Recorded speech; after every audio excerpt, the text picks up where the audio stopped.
A common question I receive is, Christian, should I have a will or a living trust?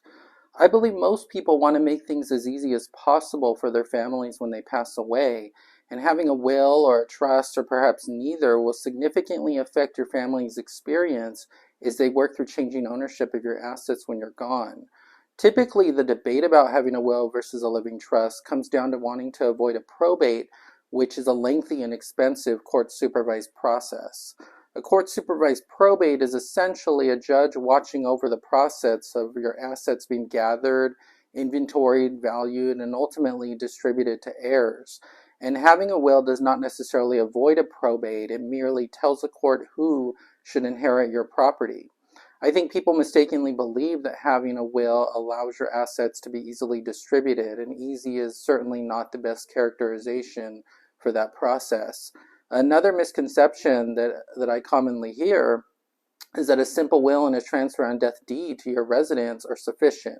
And while it's possible that arrangement could work if your beneficiaries are all responsible adults, it's not uncommon for that particular strategy to fail for several reasons, resulting in your family ending up in court to work through various obstacles. Having no will in place results in the court looking to intestate succession laws to determine who should inherit your property.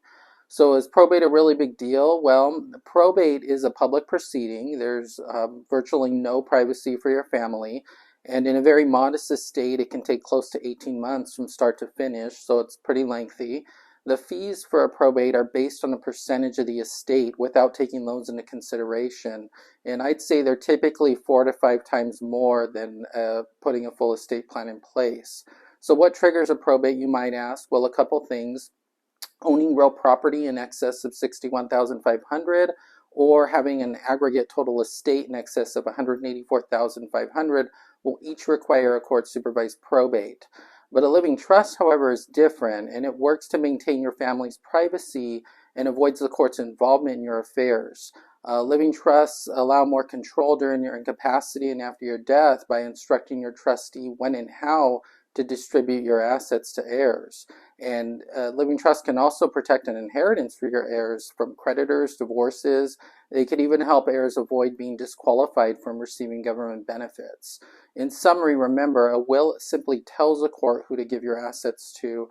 A living trust can benefit your family by providing a clear set of instructions in addition to saving heirs from that lengthy and very expensive process. I do want to emphasize that a will can certainly work, but not in a way that's going to be as time and cost efficient for your family, and not in a way that will give you a real say beyond the bare minimum as far as how and when beneficiaries receive assets.